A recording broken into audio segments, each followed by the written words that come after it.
वासुदेवाय। ओम नमो भगवते वासुदेवाय। ओम नमो भगवते वासुदेवाय। नारायणं नमस्कृत्य नरं चैव नरोत्तमं देवीं सरस्वतीं व्यासं ततो जयमुदीरयेत्। नष्टप्रायेषु भद्रेषु नित्यं भागवत सेवया भगवती उत्तमा श्लोके भक्तिर्भवति नैष्टिकी। Reading from Bhagavad Gita as it is, chapter 9, text number, chapter 9, the most confidential knowledge, text 10.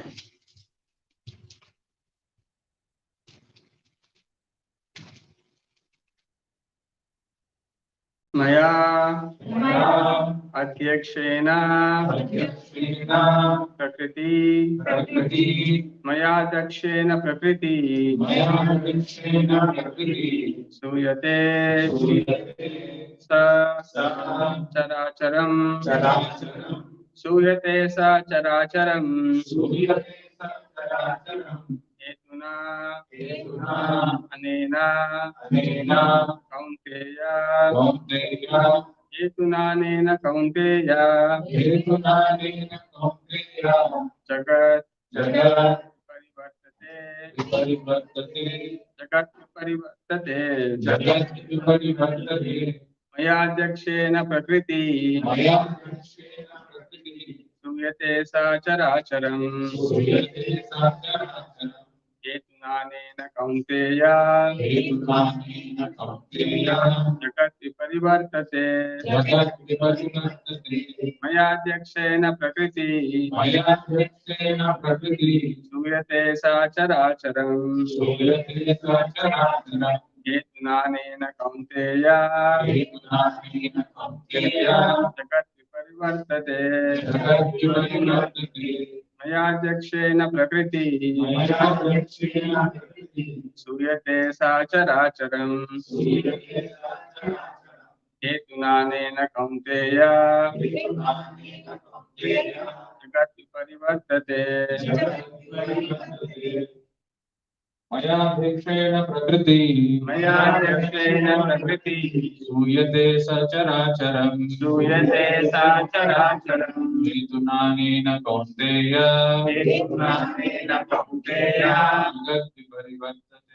जगत् परिवर्तते मयाध्यक्षेण प्रकृति सूयते सचराचरम् हेतुनानेन कौन्तेय जगत् परिवर्तते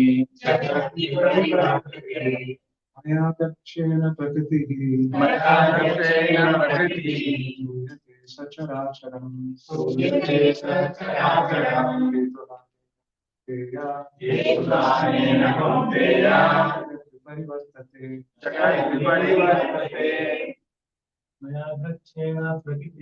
मयाध्यक्षेण प्रकृति सूयते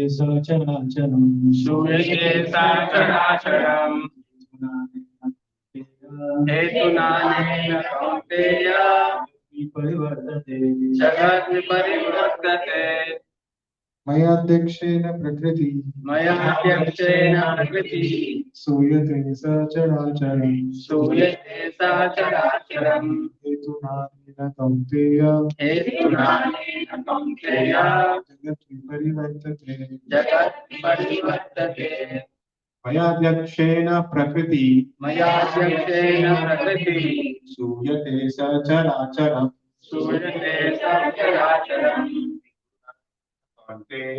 हेतुनानेन कौन्तेय जगत् परिवर्तते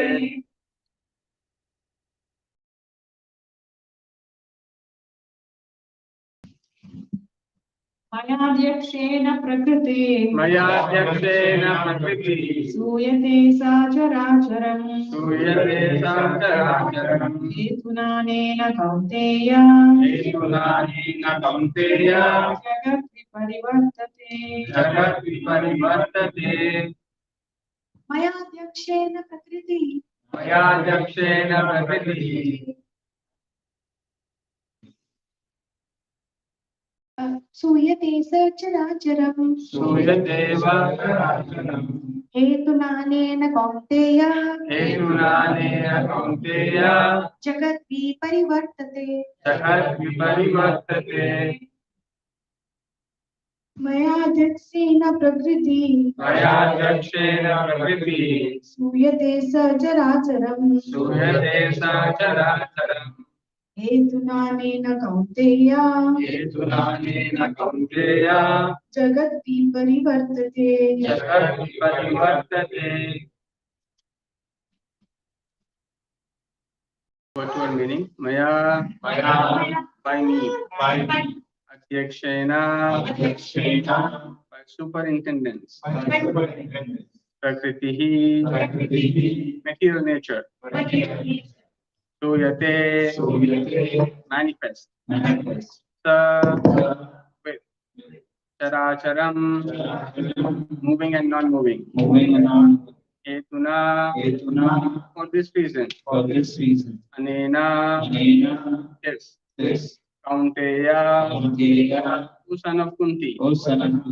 Jagat cosmic manifestation. Parivartate is working. Translation purport by His Divine Grace A.C. Bhaktivedanta Swami Srila Prabhupada. Translation. This material nature is working under my direction, O son of Kunti, and it is producing all moving and unmoving beings. By its rule, this manifestation is created and annihilated again and again. Translation with repetition. This material nature is working under my direction, O son of Kunti, and it is producing all moving and unmoving beings. By its rule, this manifestation is created and annihilated again and again. Purport by Srila Prabhupada. It is clearly stated here that the Supreme Lord, although aloof from all the activities of the material world, remains the Supreme Director. The Supreme Lord is the Supreme Will in the background of this material manifestation. But the management is being conducted by material nature. Krishna also states in Bhagavad Gita that of all the living entities in different forms and species, I am the father. The father gives seeds to the womb of the mother for the child. And similarly, the Supreme Lord, by his mere glance, injects all the living entities into the womb of material nature.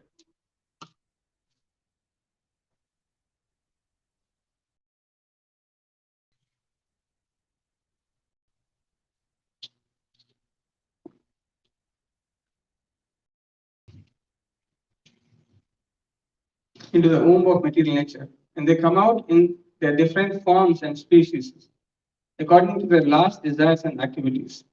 All these living entities, although born under the glance of the Supreme Lord, still take their different bodies according to their past deeds and desires. The Lord is not directly attached to this material creation. He simply glances over material nature. Material nature is thus activated, and everything is created immediately. Because he glances over material nature, there is undoubtedly activity on the part of the Supreme Lord. But it has nothing to do with the manifestation of the material world directly. This example is given in the Smriti. When there is a fragrant flower before someone, the fragrance is touched by the smelling power of the person. Yet the smelling and the flower are detached from one another. There is a similar connection between the material world and the Supreme Personality of Godhead. Actually, he has nothing to do with this material world, but he creates by his glance and ordains. In summary, material nature without the superintendence of the Supreme Personality of Godhead cannot do anything. Yet the Supreme Personality is detached from all activities. Thus ends the translation Bhaktivedanta purport.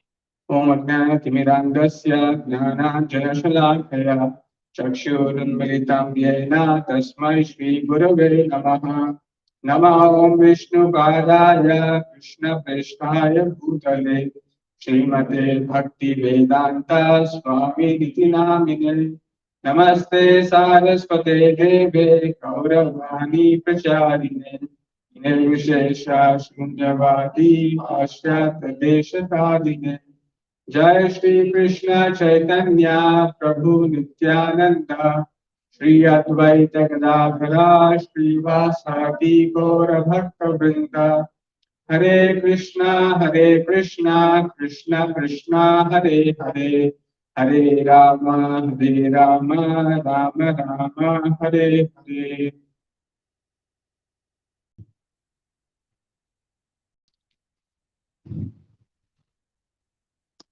So we are in the chapter 9 and verse number 10. So this chapter, as we know, is known as the most confidential knowledge, which the Lord described in the very beginning as the characteristics of one can know this. And what is this most confidential knowledge? And we also saw in the verse 3, which I've been repeatedly saying, that the word ashradadhanaha. So one who is not having faith, or those who are faithless, they cannot understand this most confidential knowledge. Therefore, now we do not have faith when we do not understand, or sometimes when we don't see it, when we don't understand. And therefore, Lord, being very, very kind, helps us to understand how we should understand this most confidential knowledge. And one of the things that just today evening, there was a person who was staying nearby. He's from Algeria. So he was thinking, what is this building that is going on here? He just came into the driveway. So he was kind of asking this question that my children, I was brought up in Algeria for a few years, then I came here 35 years ago. But my children are born and brought up here, and they don't understand anything about religion. They don't have any faith, they don't understand. And they read from different sources, and it is very difficult to convince them about the practice. So, what is the solution? How it is to be done? And he had many other questions. So, then I asked, what is the level of faith that you have? Then, even he said, I'm not on both extremes, I'm somewhere in the middle. I'm not anti-religion, neither I'm extremely pro-religion. I'm somewhere in between. I try to do some things and I try to lead my life. Then I said, if you know enough, why don't you convince the children? He says, no, I do not know enough to convince them. So it is said that how do we develop faith? How do we understand the subject matter of religion? We need sadhu, shastra, guru, vakya. Tinite, karya, aikya. So these three, to have the association of sadhus, to have the association of shastras, and guru. These three are important in order to understand the spiritual science. Otherwise, it is not possible for one to understand or fathom or develop faith in Krishna. That's why Krishna, being very, very merciful, has given the shastras so that we can understand Krishna. We can develop faith in him. And Lord Krishna being very, very kind, because it is very difficult to comprehend Adokshaja, who is beyond the perception of senses. It is very, very difficult, not possible to comprehend by our material senses. And therefore, we need something known as Shastra Chakshuhu. Shastra Chakshuhu means, Chakshusha, Shastra Chakshusha means to see with the eyes of Shastra. Now we have our mundane eyes, the Charma Chakshusha, with which we see the world. So when we see the world, we are seeing and interpreting and perceiving the world with our own senses and our limited mind. Now, this has so many limitations. We cannot see anything what is lying beyond this room. We cannot make sense of so many things, although we see sometimes. Sometimes we may see someone is very angry. Sometimes we may see someone is not behaving properly, or so many different things we may see. But it can be still difficult to understand why is this child doing this way, or why something is happening this way. It can be very perplexing. It can be very difficult. And therefore, Prabhupada again and again says that we have to, if we want to get proper knowledge, we have to approach Shastras.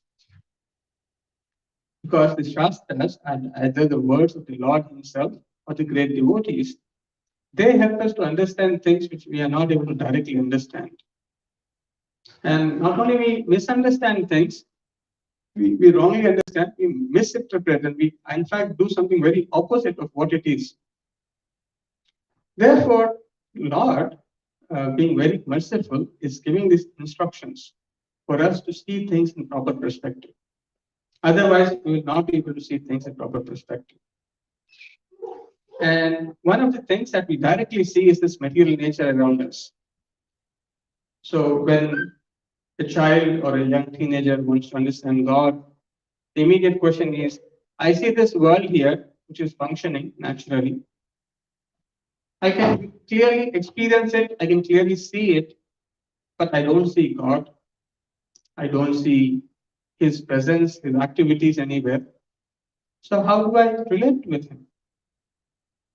When something is going on without the presence of someone, how can I ever understand that someone is actually present there? So this is a natural argument that people try to make, and this itself can bewilder people. Yes, it is true. I do not see anything superior here. People who are not believing God, they are also living. People who are believing God, they are also living. It doesn't seem to look very different. Everyone is going through similar processes of life. So where is the question that I can actually see that Lord is present here? And the same argument, which is actually a very ancient argument, which philosophers used to understand, and even scientists talk about this. If the laws of nature are functioning so systematically, they are so universal, and if I understand the laws of nature, I'm able to answer so many things. So why there is a need to understand the role of God? In fact, they would say, I would consider maybe if you say this laws of nature are God is God, then it is fine. But to think of God as a person, to think God as someone supreme, powerful, all omniscient, I cannot comprehend that.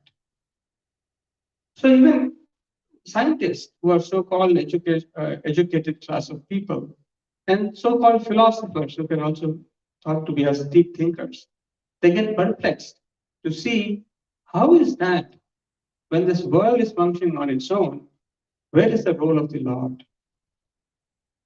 Why should I believe that there is God? So this question is bewilders everyone, because in this material world, everyone is born with ignorance. And unless the eyes of an ignorant man are not opened by the torch of knowledge by a spiritual master, it is not possible to see these things. And therefore, these verses are very important, because by understanding that, we will develop our faith. We'll develop the understanding of how Lord is present, how He is acting, what is His role. When we understand those things, we can develop greater faith. And we can do or act on the most confidential knowledge. So in this verse, it is said, Mayadhyakshena prakriti suyate sa characharam. So the first point the Lord is mentioning here, the prakriti or the material nature, is Viparivartate, is working Maya Dakshina. The material nature which we are seeing, with which we are interacting, is not independent. It is working under my direction. Now, how do we understand this? Because as I so told, even Stephen Hawking, a great scientist, was writing a book on the big questions. He talks about who is God or what is God in this first chapter. And there he says, understanding laws of nature will help us understand all the answers to all the questions required. He says today, because we've understood the laws of nature, I throw a tennis ball, I can know where the tennis ball is going. I can plan a spaceship and it can go wherever I want it to go. So by understanding the laws of nature, I'm able to do so many things, I'm able to answer so many things. It is not very far. In fact, by the end of the century, I can explain everything simply by understanding laws of nature. So therefore, they conclude that laws of nature are all in all. There is nothing beyond it. So if someone asks, where did the laws of nature come from? Why are they specifically working in a specific way? They cannot answer that question, but they think that is not necessary as long as I'm able to do and understand the laws of nature. But that is an incomplete understanding. That is poor fund of knowledge. Here, Lord is explaining us how that is poor fund of knowledge. So just to take various examples, this is again to make a note that this point is that we only see what is directly present in front of eyes. We cannot see things which are happening behind. For example, the temple is coming up. So maybe if someone is walking past this lane every day and seeing who is constructing this temple, he may see some people from Honduras, some people from Brazil, maybe some people from America who are painting, who are cleaning, who are doing some things. So one may think, oh, who is building this temple? These are the people who are building the temple. Yes, it is true. These people are building the temple. But isn't there anyone else behind this? No, there are so many people who are behind this. There is a manager, there is a project manager, there is a head of the entire construction. So in this way, it requires eyes, it requires knowledge to see that it is not just this electrician or this person who is painting outside is all in all. There are people behind him who are also directing him. Okay, you paint this area with this color. And there's someone else who is saying, okay, we will put this kind of lights. We're putting this kind of lights. So there's a contractor, there is a manager, and so on and so forth. Similarly, are they all in all? No. There are devotees who are also working behind and who are deciding certain things. And there are certain ways, few other things are being done. So one can see, oh, there are layers behind that.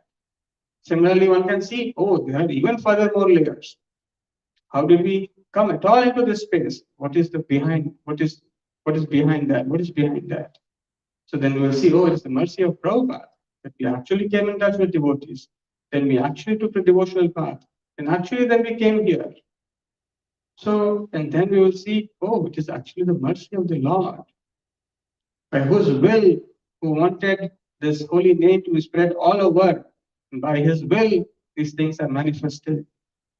And by the desire and mercy of spiritual master, these things are manifesting. So although when one is seeing, one can only see things which are only external, but it requires great knowledge to see how actually the Lord is the supreme director. It is by his will is the background. And then the mercy of the pure devotee, spiritual master, who is acting on behalf of the pure will of the Lord, who is also functioning. Sometimes people think, oh, I cannot see Prabhupada, so Prabhupada is not present. No, it's not true. Prabhupada is present. It requires great intelligence and knowledge to see how the pure devotee is present and how he is also making things move and how he is coordinating. It requires intelligence. So, but for a layman, just like these days, sometimes I go and meet people and I say, I talk sometimes about the temple construction, and they say, like I was talking to this one person last Thursday, and he said, this is very amazing. You all built the temple in 3 years. It is very amazing. Then I said, why do you say so? What is your understanding? He said, you are going against the wind. I said, can you please explain more what is going against the wind? He said, see, no one is interested in religion. First, you have to convince these people to become religious. Even if they are religious, there are so many temples. There is Vinayaka temple, Sai temple, that temple, this temple. Now they want to donate here, donate there, do something else. Then you have to bring them to your temple and make them donate. So how are you able to do when there are so many oppositions on your way? How is that you are able to do? So I said it is by the hard work of devotees and Srila Prabhupada and Gaurnita, that by their mercy this is happening. So as soon as I said, no, this is a hard work of devotees only. Only they made it possible. If there is no hard work, there is nothing. So no, I don't. The mercy of Prabhupada and Gaurnita is also required. Otherwise, how things would exactly fit in the right place? No. It's only the hard work of the devotees. So it is not possible. It is not easy to see things which are not visible to us. So unless those things which are not directly visible to us, we don't hear from Shastra, Guru, and Sadhu, then we cannot comprehend. Then it looks very, very perplexing. This is just a simple example of a temple, which can have many layers of how there are so many things, so many devotees, so many people who are working behind the scenes. Similarly, when we see cosmic manifestation, we may think, oh, I see only this is happening on its own, there's nothing else behind it. No. Or someone may say, oh, Brahma created this world, so there is nothing else beyond it. So it is very hard for the human mind to actually comprehend what is happening here. So therefore, to understand this confidential knowledge, one has to take shelter of pure devotees. Otherwise, this knowledge looks Guhyatama. It is not only most confidential, it is also very perplexing. So the simple fact that the material nature is not functioning independently, there is the Lord who is under whose direction things are moving, is very important. Because otherwise, I see no connection of the Lord to this world at all. And therefore, my faith, my understanding that I should do devotional service does not come. But as we know, how a pure devotee sees the presence of the Lord everywhere. He's not seeing this cosmic manifestation to be different. He's seeing his energy. This is the energy of the Lord. And by seeing the energy of the Lord, he's seeing the relation with the Lord. And therefore, he's always thinking of the Lord in all places, in all circumstances, and always engaging the service of the Lord.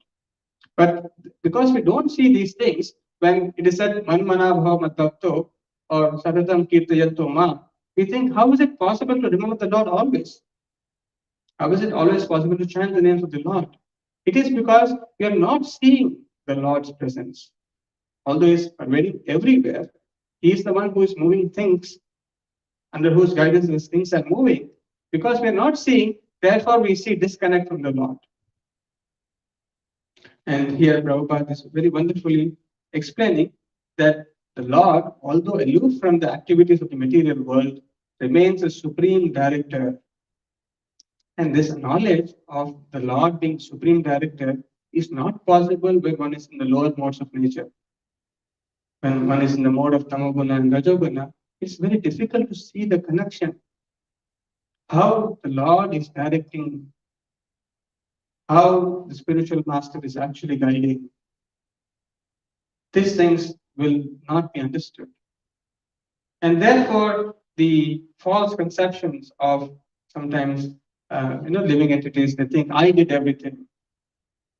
I am the cause of this. So this causal relationship of who did what is the cause of this? When we try to understand or speak these things, we think in a very narrow way. We don't see that behind all this, the mercy of Guru and Krishna. So it is very important for a devotee to recognize the presence of the Lord, the Lord's will, the Lord's sanction, and the mercy of the spiritual master that will enhance one's faith. And it is important, although aloof from the activities of the material world, it may look that the Lord is not directly connected. Yes, he's aloof. But again, it is important to know that he's the supreme director. He's not directly functioning. But as we know, without Prabhupada gives the example of Ford car. The Ford person may not be making the cars in the shop, in the car shop, but it is by him. He's saying, okay, I'm going to recruit this, I'm going to recruit this, I'm going to create this. He needs his sanction is required for things to move. So just because he's not physically present, to assume that he has no role is a mistake. Similarly, the mistake that sometimes we do is that when we get some result, we may think, I am the all in all. I am the cause of it. And there is no cause beyond me. But we must recognize that behind this, there lies the supreme direction or supreme approval of the Lord, sanction of the Lord, without which these things wouldn't happen. The second point is that the supreme Lord is the supreme will and the background of this material manifestation. But the management is being conducted by material nature. So just like the management in the Ford company may be done by a few other people are putting the parts and things, but the Lord, the Ford is the one who is overseeing it and sanctioning it. Similarly, the material nature, Prabhupada says, is the management is being done by the material nature, but it is the Lord who is in the background of the supreme will. So when we align with the supreme will of the Lord, when we understand the instructions given in the Shastras, then we make progress towards understanding how these things are happening. Prabhupada says it is not possible to know Krishna in complete because it's unlimited. But when we go through Shastras, when we hear from pure devotees, then we will at least understand little of who Krishna is, his greatness is. So this is very important that how this material manifestation is functioning, what is the role of the material manifestation, and what is the role of the Lord in this material manifestation is a very important principle for us to understand to develop deeper faith. Now, the Lord in this verse is also giving another function of the material nature, that it is functioning under his direction. Now, one can also see this material nature, as we saw in the previous verses. There is the cosmic manifestation and annihilation, and the living entities are being produced and then again going back at the time of annihilation into Mahavishnu's body. So we are seeing this cosmic manifestation appearing and unmanifesting. So one may think these activities are happening on its own. Where is the relationship of these activities of what is happening to the activities of the Lord? So that Lord is also explaining here that this material nature, which is working under his direction, is definitely producing all moving and unmoving characharam. So suyate sa characharam. So this cosmic manifestation is coming and going with the living entities coming in and again manifesting. Now, how is this to be understood? Where is the Lord's presence here? So again, Prabhupada very nicely explains that Krishna also states in Bhagavad Gita that of all the living entities in different forms and species, I am the Father. So as we know, in the 14th chapter, 4th verse, it is said, Sarva yonishu kaunteya murteya sambhavanti ya tasam brahma mahad yonir aham bija prada pita. So here Lord is saying, Sarva yonishu aham bija prada pita. I am the seed-giving Father for all the species of life. So this is another very important point. So the point here is that although we see that the living entities are coming out in the material nature, manifesting in the material nature, and then again getting unmanifested. Although they are being produced in material nature, the seed of that manifestation is coming from the Supreme Lord. Prabhupada explains this by stating that if you look at a newborn child, and one may say, where is this child coming from? One may say, yes, the child is coming from the mother's womb, coming from the mother's body. So if one were to look only this aspect of activity, one can say, oh, the cause of the child is mother. But is it really true that the mother is the only cause of the child? No, because without father giving the seed, mother cannot produce a child. So to understand that the child is only part of the mother, is only coming because of the mother is wrong. Similarly, to understand that the living entities are coming into this cosmic manifestation only because of the material nature is not true. Although they're coming appearingly in the material nature, they're actually the seed giving father is the Supreme Lord Himself. This is another knowledge.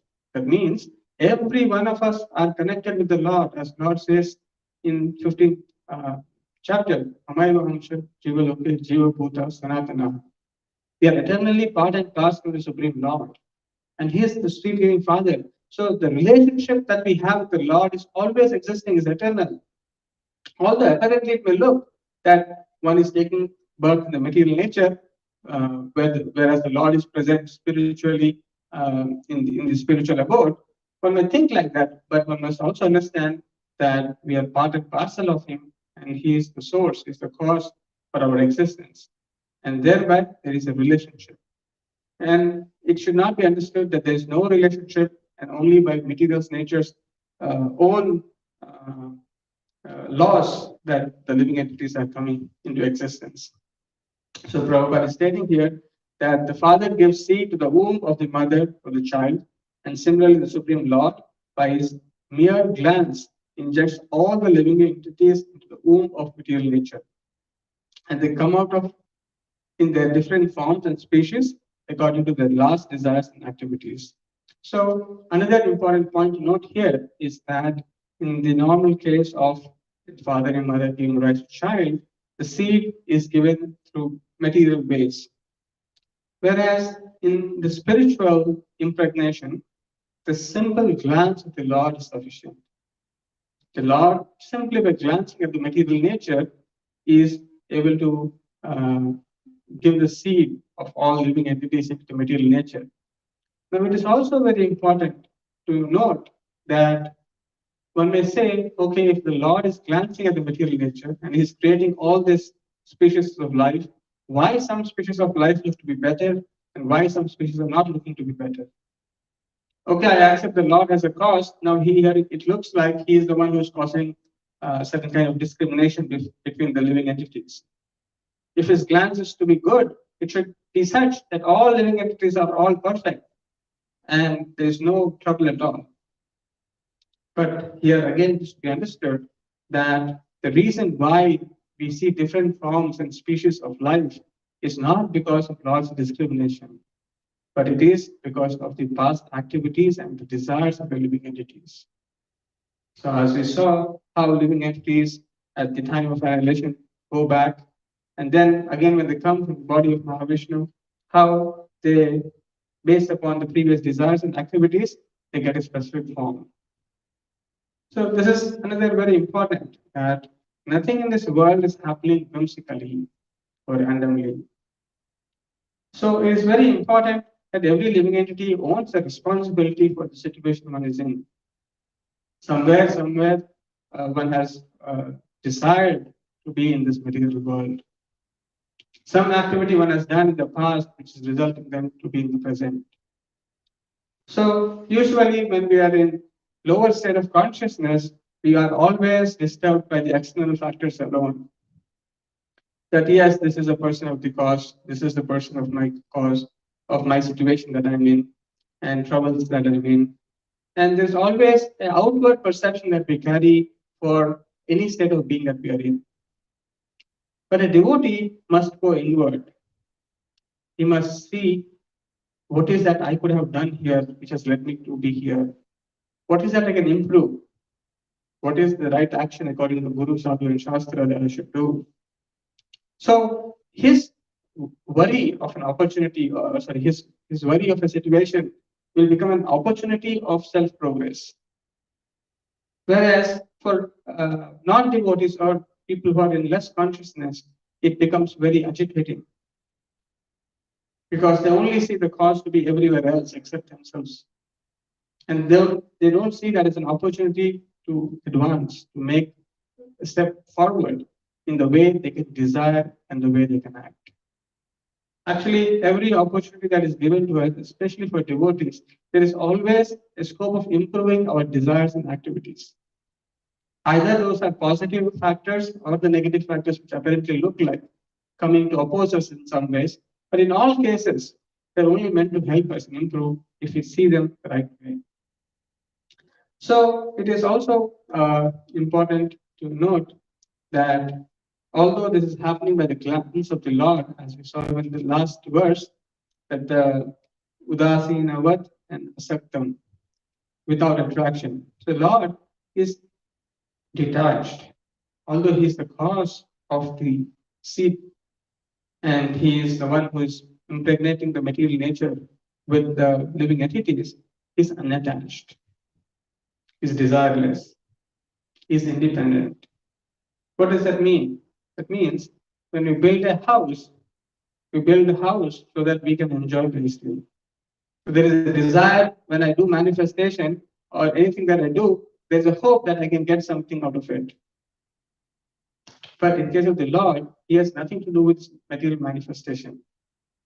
He is self-satisfied, he is completely independent of this material cosmic manifestation. In a sense, he is happy, he's doing all his activities in the spiritual world. But then why is he creating this cosmic manifestation? He's creating not out of his own desire or his own attachment, because of the desires of the living entity to enjoy illusory pleasures. So as a very kind father, he's giving an opportunity for the living entities for what they desire. So in that sense, he is also neutral. He is also unattached. He's also aloof from this cosmic manifestation. So these things are not very easy to understand, that how there is the glance of the Lord, there is the will of the Lord, there is the direction of the Lord behind all these things. And therefore, Prabhupada is giving another example from the Smriti, where Prabhupada is saying, when there is a fragrant flower before someone, the fragrance is touched by the smelling power of the person. Yet the smelling and the flower are detached from one another. So Prabhupada is saying here that there is a fragrant flower and there is the power of smelling. So when one comes closer to the flower, then the fragrance is touched by the smelling power of the person. Yet the smelling and the flower are detached from one another. So basically, when we try to understand things in the world, we understand only when there is close contact. We see that sometimes there is some action. So in other words, in the initial days of science, people thought only when I push something that the things will move. So they were not able to understand how, if I throw this, if I leave this is falling. Because if I'm pushing something, it is moving. But if I'm leaving this here, without any push, it is going down. How is that? So when there is no physical contact, how is something moving is very difficult to understand. So therefore, after a long time, they understood, oh, there is something known as gravitation. There is a force which is invisible, which is actually pulling. So anything which is non-physical, there is no physical contact, yet things are moving, then it is very difficult to understand, for us to comprehend. Similarly, the fragrance and the smelling power, although they have a connection, it is not directly physical sometimes. However, they're not directly attached. Yet there is a function that is happening. There is an action which is happening. Similarly, the Lord may not directly appear to be in the material world pushing things. Yet, by his own glance, by his own will, things are moving. So this is very, very fine, subtle. And to understand this, as we know, Sevan Mukhehi Jivado, starting from the tongue, when we do devotional service, these principles of knowledge will become evident. Otherwise, these are very difficult ideas to comprehend. So therefore, without rendering service, it becomes very hard for people to understand how is all these things happening? Where is the connection? And unless we don't develop a service attitude, understanding this connection between the Lord and the material world and other things becomes very hard.